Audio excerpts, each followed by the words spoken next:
నమస్తే. మన గాంధీగిరి వార్తలకు స్వాగతం. రామగుండం పారిశ్రామిక ప్రాంత రౌండప్. ఈరోజు గాంధీగిరి అందిస్తున్న ప్రత్యేక వార్తలు చదువుతున్నది దయానంద్ గాంధీ. వార్తల్లోని ముఖ్యాంశాలు. పోతనకాలలో ఘోర ప్రమాదం. టీబీజీ కేసు కేంద్ర కమిటీ సమావేశము. వివరాలు. ఈ రోజు గాంధీగిరి వార్తలను సమర్పిస్తున్నది శ్రీకాంత్ కంటి దవాఖానా. కోల్బెల్ కు కంటిపాప, అన్ని వర్గాలకు వెలుగు కిరణం. డాక్టర్ శ్రీకాంత్ సారథ్యంలో వైద్య సేవల్లో శ్రీకాంత్ కంటి దవాఖానా. ఏప్రిల్ 15 నుండి ప్రతి గురువారం ఉచిత వైద్య నేత్ర శిబిరం. కంటి పొరకు ఆపరేషన్ 5,000 రూపాయలకే చేయబడును. లక్కం భిక్షపతి కార్యనిర్వహణలో శ్రీకాంత్ కంటి దవాఖానా, Lakshminagar, Godavarikhani. Phone number 8074911632. TBG కేసు కేంద్ర కార్యవర్గ సమావేశం ఈ రోజు ఎన్టీపీసీలోని ఓ కన్వెన్షన్ హాల్లో జరిగింది. ఈ సమావేశంలో టీబీజీ కేసు అధ్యక్షుడు మిర్యాల రాజిరెడ్డి మాట్లాడుతూ, సింగరేణిలో టీబీజీ కేసు యూనియన్ను బలోపేతం చేయడం కోసం యూనియన్ నాయకులందరూ నిత్యం కార్మికుల మధ్యన ఉంటూ వారి సమస్యల పరిష్కారం కోసం పోరాడాలని పిలుపునిచ్చారు. గతంలో టీబీజీ కేసు గుర్తింపు సంఘం ఉన్న కాలంలో సాధించిన హక్కులను తెలుపుతూ ఇప్పుడు గుర్తింపు ప్రాతినిధ్య సంఘాలు కార్మిక సమస్యల పరిష్కారంలో విఫలమైన తీరును కార్మికులకు వివరించాలన్నారు. ఈ సమావేశంలో టీబీజీ కేసు ప్రధాన కార్యదర్శి సురేందర్ రెడ్డి, వర్కింగ్ ప్రెసిడెంట్ మాదాసు రామూర్తి, కోశాధికారి చెల్పూరి సతీష్, నాయకులు సంపత్, నూనె కోమరయ్య, వడ్డపల్లి శంకర్, పర్లపల్లి రవి, జాహిద్ పాషా, పోలాడి శ్రీనివాసరావు, ఐలి శ్రీనివాస్ తదితరులు ఉన్నారు.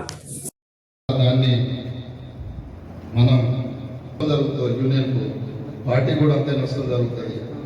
దయచేసి రేపు రాబోయే కాలంలో కూడా కార్మికులను తీసుకుపోవడానికి చాలా కష్టపడాలి. చర్చించుకుంటున్నాం. ఇది ప్రజలతో కార్మికులలో చర్చించుకునేది కాదు, వేదిక మీద చర్చించుకునేది కాదు. ఇక్కడ ఉండేది సాధక బాధకలు యూనియన్ ఇంకా ముందుకు పోవాలి. యూనియన్ పరిస్థితి అవకాశం వస్తుంది కాబట్టి అధ్యక్షులకు మేము కోరేది ఏంటంటే కొన్ని పెద్ద డిజైన్లలో మనం ఏదైతే కేటీఆర్ గారి ఆలోచన సూచనల మేరకు హరీష్ రావు గారు సింగరేణి పరిరక్షణ అనేటువంటి సదస్సులు నిర్వహించి కార్మికులను చైతన్యవంతం చేయడం, సింగరేణిలో జరుగుతున్నటువంటి అవినీతి అక్రమాలు, కాంగ్రెస్ ప్రభుత్వం చేస్తున్నటువంటి కుట్రలు కుతంత్రాలు, కమిషన్ల కోసం కాంట్రాక్టర్లకు ఏ విధంగా అనుకూలంగా సైట్ విజిట్ విధానం వచ్చినటువంటిది, అదే రాష్ట్ర ప్రభుత్వం జెన్కో ట్రాన్స్కో నుంచి రావాల్సినటువంటి దాదాపుగా 58,000 కోట్ల రూపాయలను రాబట్టుకోవడం ముఖ్యమైనది.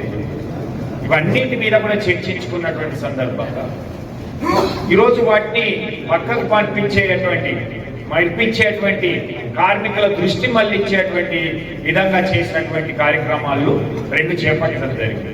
ఒకటి నామమాత్రమైనటువంటి మెడికల్ బోర్డు, రెండవది తాడిచెర్ల బ్లాక్ 2 అనేటువంటి అలొకేషన్. ఈరోజు చూసినట్లయితే తాడిచెర్ల బ్లాక్ 2 అనేటువంటిది వేలం ప్రక్రియలో చేర్చినటువంటి బ్లాక్ కాదు. ఎందుకంటే అది 2013లోనే సింగరేణికి అలాట్ చేసి పర్మిషన్ల కోసం ఇచ్చినటువంటి సందర్భంలో పెండింగ్ ఉన్నటువంటి బ్లాక్ను మేము ఇచ్చినాము అని గొప్పలు చెప్పుకున్నటువంటి కేంద్ర మంత్రి అయితే, లేదా ఈ రాష్ట్ర ప్రభుత్వం బట్టి విక్రమార్క రేవంత్ గారు మేమే తెప్పించినామని. ఈరోజు అవి 2 కూడా సరైనది కాదు. ఇది బీఆర్ఎస్ ప్రభుత్వం ఉన్నటువంటి సందర్భం నుంచి కూడా పరిశీలన చేస్తూ కన్సిస్టెంట్ గా దాని మీద నడుస్తున్నటువంటి చర్యలో భాగంగానే దీన్ని అలాట్ చేసేది తప్పితే అలొకేషన్ లో లేనటువంటిది కాబట్టి, యాక్షన్ లో లేదు కాబట్టి ఇచ్చినటువంటిది. ఇది ఖచ్చితంగా కార్మిక వర్గం అర్థం చేసుకుంటుందని. అలాగే ఈరోజు బకాయిల విషయంలో ఆ రోజు 10 సంవత్సరాల కేసీఆర్ హయాంలో ఉన్నటువంటి 24,000-26,000 కోట్ల బదులుగా ఈరోజు 60,000 కోట్లకు దాదాపుగా చేరింది అని అంటే 10 సంవత్సరాల కాలంలో 26,000 కోట్లు అయితే 2.5 సంవత్సరాలలోనే 34,000 కోట్లు చేసినటువంటి బకాయిల గురించి చర్చించాలి. ఈ సందర్భంగా కార్మిక వర్గానికి అలాగే జాతీయ సంఘాలకి ముఖ్యంగా నేను చెప్తాను, ఏది వాస్తవం దాన్ని చెప్పాలి తప్పితే అందరినీ ఒకటే ఘాటున కట్టి విమర్శించడం సరైనది కాదు అనేటువంటిది ఈరోజు జాతీయ సంఘాలకైతే పార్టీలకైతే తెలియజేస్తాం. అంతేకాకుండా ఈరోజు విచారణ జరిపించమని అడుగుతా ఉన్నారు తెలంగాణ బొగ్గని కార్మిక సంఘం కానీ సిట్ వేయండి దీని మీద అని ముఖ్యమంత్రి గారికి ఒక లేఖను కూడా తెలంగాణ భూజ్ఞాన కార్మిక సంఘం రాయడం జరిగింది. ఒక సిట్ వేసినట్లయితే దీని మీద ఏ అవినీతి జరుగుతున్నది, ఓబీ టెండర్లలో అయితేంది, లేకపోతే సోలార్ అయితేంది, లేకపోతే మన థర్మల్ పవర్ లో అయితేంది, ఓబీ కాంట్రాక్టర్ అయితే, సమంత కాంట్రాక్టర్ అయితే, ఎక్స్ప్లోజివ్స్ అయితేంది, సైట్ విజిట్ అయితే, ఇవన్నిటి మీద సిట్ వేయమని అంటే ఇప్పటి వరకు ఉలుకు పలుకులేనటువంటిది. లేదా కేంద్ర మంత్రిగా ఉన్నటువంటి వారు ఒక విచారణ జరపండి అని ఒక లెటర్ రాసింది తప్పితే దాని మీద కూడా బాధ్యత తీసుకుంటలేదు. కాబట్టి ఇలాంటి ఈరోజు కేంద్ర రాష్ట్ర ప్రభుత్వాలు అనేటువంటి ఈరోజు కార్మికులను మభ్యపెట్టడానికి మాత్రమే ఈ యొక్క తాడిచెర్ల బ్లాక్ అయితే ఈ యొక్క మెడికల్ కోర్టు అనేటువంటిది రిజల్ట్ కూడా చూడడం జరిగింది. జగదాంబ లినెన్ కాటన్ స్టోర్ గోదావరిఖనిలోనే మొట్టమొదటి అతిపెద్ద జెంట్స్ క్లాత్ షోరూమ్. రాబోయే పండుగలు, మ్యారేజ్ సీజన్ కోసం స్పెషల్ ఆఫర్స్. 999 రూపాయలకే 4 ప్యాంట్ క్లాతులు, 999 రూపాయలకే 4 షర్ట్ క్లాతులు, 999 రూపాయలకే 2 రేమాన్ ప్యాంట్ క్లాతులు, 999 రూపాయలకే 2 అరవింద్ ప్యాంట్ క్లాతులు, 599 రూపాయలకే మీటర్ 60 వైట్ లెనిన్ షర్టింగ్, 799 రూపాయలకే metre 70 lea white linen shirting, 899 రూపాయలకే metre 80 lea white linen shirting, 999 రూపాయలకే metre 100 lea white linen shirting. Jagadamba linen cotton store, Lakshminagar, Godavarikhani. సనాతన ధర్మ పరిరక్షణకు సమాజం ఏకమవ్వాలని బీజేపీ ఓబీసీ మోర్చా రాష్ట్ర ఉపాధ్యక్షురాలు కందుల సంధ్యారాణి అన్నారు. గోదావరిఖని లక్ష్మీనగర్లో వికాస తరంగిణి సంస్థ ఆధ్వర్యంలో నిర్వహించిన శ్రీ రామాలయ ఆధ్యాత్మిక కార్యక్రమానికి కందుల సంధ్యారాణి ముఖ్య అతిథిగా హాజరై కార్యక్రమంలో పాల్గొన్నారు. ఈ సందర్భంగా కందుల సంధ్యారాణి మాట్లాడారు. ఈ కార్యక్రమంలో శాంత, అశోక్రావు, అంజలి, సుజాత, మల్లీశ్వరి, రజిత, ప్రమిళ, రాజేందర్, శోభ, రాజ్యలక్ష్మి తదితరులు ఉన్నారు.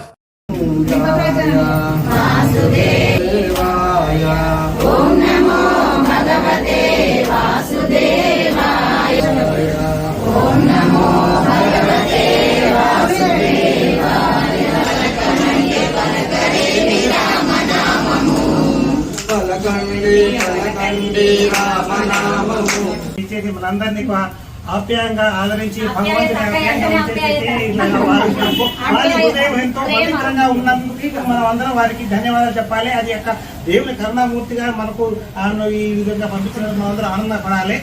శ్రీరామ హృదయంబు కలశంబు కలశంబు కలశంబు కళ్యాణ నగర్లో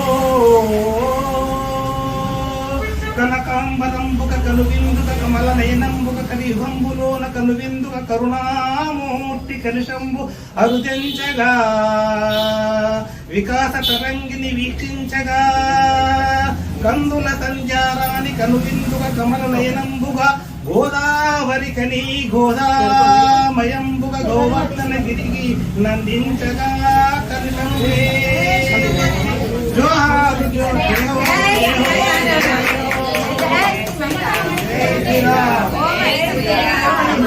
అందులో కందరాన్ని కలిసాము.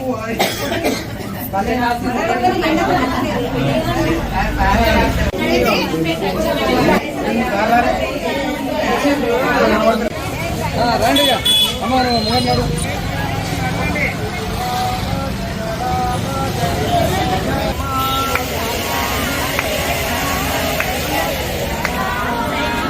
రామ శ్రీరామ ఓంకార రామ రామ శ్రీరామ జయ రామ జయ రామ జయ రామ జయ రామ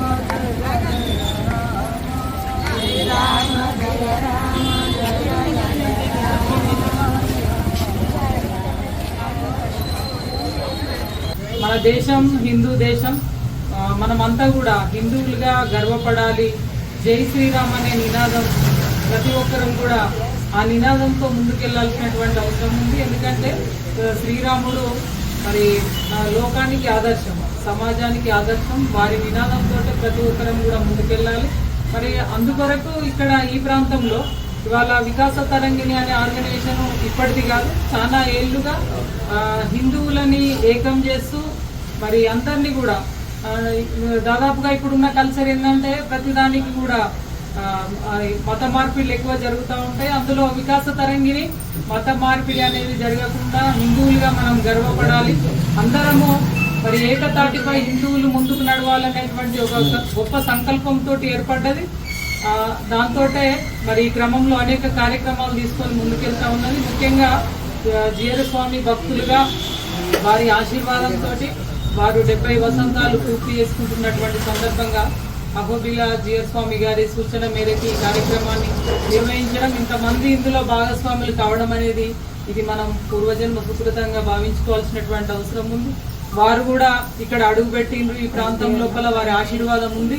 ఇంకా భవిష్యత్తు లోపల కూడా వారి ఆశీర్వాదం తప్పకుండా ఉంటుంది. అందరూ కూడా సంతోషంగా ఉండాలి. ఇది మానవాళికి ఒక గొప్ప సందేశంగా మీరు చేస్తున్నటువంటి కార్యక్రమాలు మరి ఉపయోగపడతాయని చెప్పి నేను భావిస్తా ఉన్నాను. చాలా లయన్స్ క్లబ్ ఆఫ్ గోదావరిఖని ఆధ్వర్యంలో కరీంనగర్ రేకుర్తి కంటి ఆసుపత్రి సౌజన్యంతో ఉచిత కంటి ఆపరేషన్ శిబిరాన్ని ఏర్పాటు చేసి దాదాపు 72 మందికి కంటి పరీక్షలు నిర్వహించగా 38 మందిని కంటి ఆపరేషన్కు అవసరం ఉన్నవారిని బస్సులో ఈరోజు రేకుర్తికి పంపించారు. ఈ కార్యక్రమంలో 52వ డివిజన్ కార్పొరేటర్ చిత్రాల నాగరాజు, క్లబ్ అధ్యక్షుడు Chitimalla Kishore, secretary Alladi Nagaraju, treasurer Chintakindi Krishna, Leo 2 line coordinator Narla Prasad, zone చైర్మన్లు కొమరవెల్లి సుధాకర్, డాక్టర్ లక్ష్మీవాణి తదితరులు ఉన్నారు.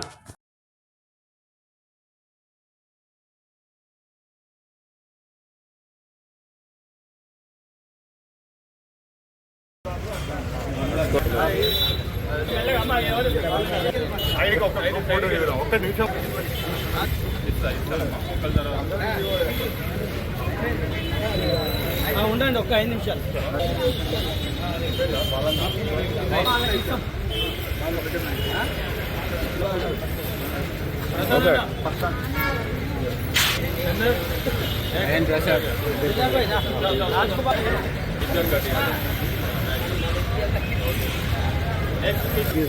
తీసుకుంటానట.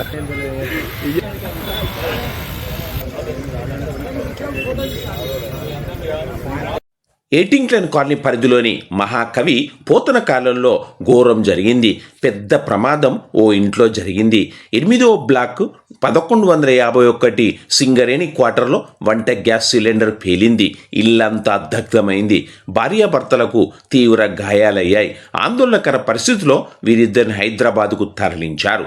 వకీల్పల్లి మైన్ ఉద్యోగి వసంత్ ఈరోజు ఉదయం వాష్రూమ్లో ఉండగా ఇతని భార్య విజ్ఞత వంట గదిలోకి వెళ్ళి లైట్ వేసింది. అంతే, ఇల్లంతా మంటలు అంటుకున్నాయి, వ్యాపించాయి. దీంతో ఈ దంపతులకు కూడా మంటలు అంటుకోవడంతో తీవ్ర గాయాల పాలయ్యారు.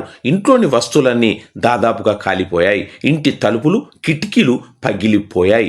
గ్యాస్ సిలిండర్కు కింది భాగంలో చిన్నగా రంధ్రం పడడంతో రాత్రి నుంచే గ్యాస్ ఇల్లంతా వ్యాపించినట్లుగా తెలుస్తోంది. కాగా ఈ మంటలు బెడ్రూమ్కు వ్యాపించకపోవడంతో ఈ దంపతుల 3 ఏళ్ల వయసు వరకున్న కొడుకు, కూతురు బెడ్రూమ్లో ఉండడం, మంటలను గమనించి చుట్టుపక్కల వారు పిల్లలను బయటికి తేవడంతో వారు సురక్షితంగా ఎలాంటి గాయాలు లేకుండా బయటపడ్డారు.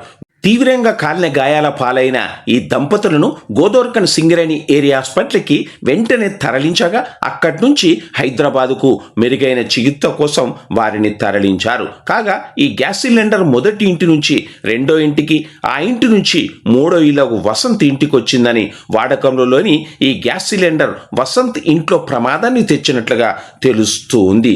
దీనికి సంబంధించిన ఖచ్చితమైన వివరాలు తెలియాల్సి ఉంది. అంటే ఇదంతా వాణి గురించి ఇవన్నీ కాదు. టీషర్ట్ షార్ట్ మీద ఉండే వరకు ఇదో అక్క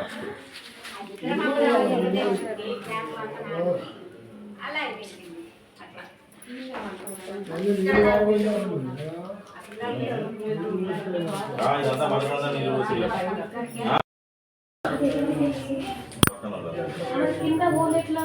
అది తీసుకొచ్చినప్పటి నుంచి గ్యాస్ లీక్ అవుతాను కానీ వీళ్ళు పట్టించుకోలేదు. ఇంకా మామూలుగా పెట్టేసి నైట్ మొత్తం రూమ్ అంతా స్ప్రెడ్ అయింది. వీళ్ళు బెడ్రూమ్లో పడుకున్నారు. వీళ్ళు అదృష్టం అంటే వేరే గ్యాస్ వస్తే వీళ్ళు తీసుకున్నారా? వాళ్ళు పెట్టుకున్నారని ఈ బయట మాకు తెలిసిన ఇంతటితో గాంధీగిరి వార్తలు సమాప్తం. నమస్కారం.